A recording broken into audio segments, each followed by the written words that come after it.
Pinaplansya na ang kontrata para sa pagrenta sa dating Boracay Mansion sa Quezon City na magiging tanggapan ni Vice President-elect Leni Robredo. Nilinaw naman ni Mayor Herbert Bautista na wala siyang sama ng loob sa pagpaparenta sa Executive House ng lungsod. Umaksyon si Trish Roque.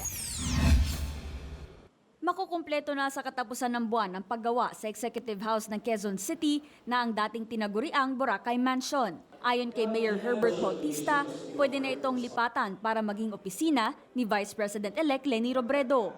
It's going to be an honor for the people of Quezon City and an honor for the Quezon City government to host no less than the Vice President of the Republic of the Philippines.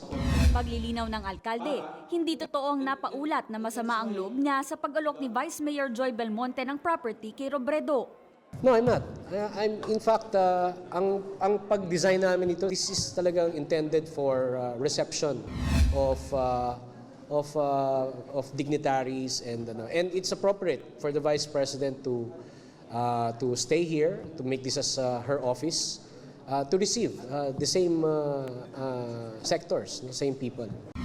Sa payag ni Vice Mayor Belmonte, sinabi niyang ang kanilang city administrator na si Aldrin Cunha ang nagbibigay ng maling impormasyon sa publiko. Hindi raw si Bistek kundi si Cunha ang hindi masaya sa pagpapagamit ng Executive House kay Robredo dahil iba raw ang sinuportahan niyang kandidato.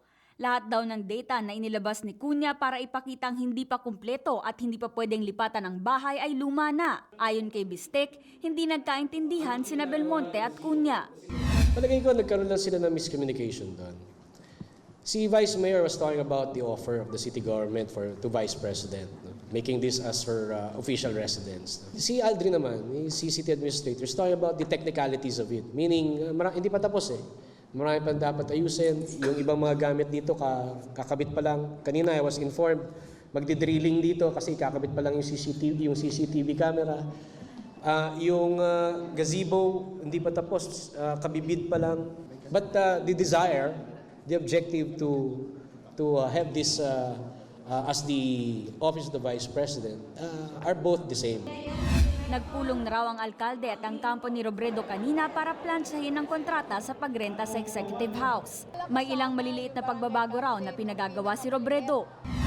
Pag-akyat ng hagdan dito sa second floor ng Executive House, makikita dito sa kaliwang bahagi yung pinakamalaking kwarto na siyang magsisilbing opisina ni Vice President-elect Leni Robredo. Pagpasok dito, may makikita tayong malaking office table.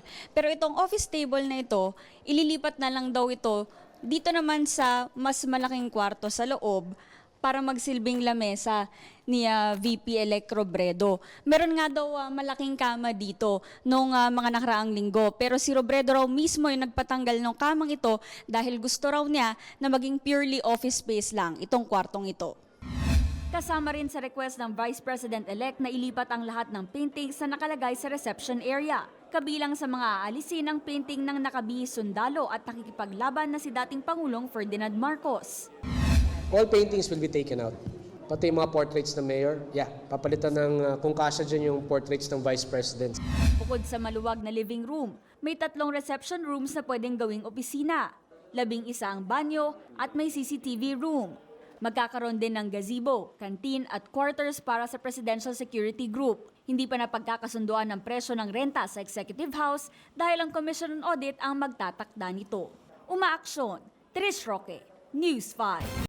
Be sure to come back. Use 5 everywhere. Copyright 2016.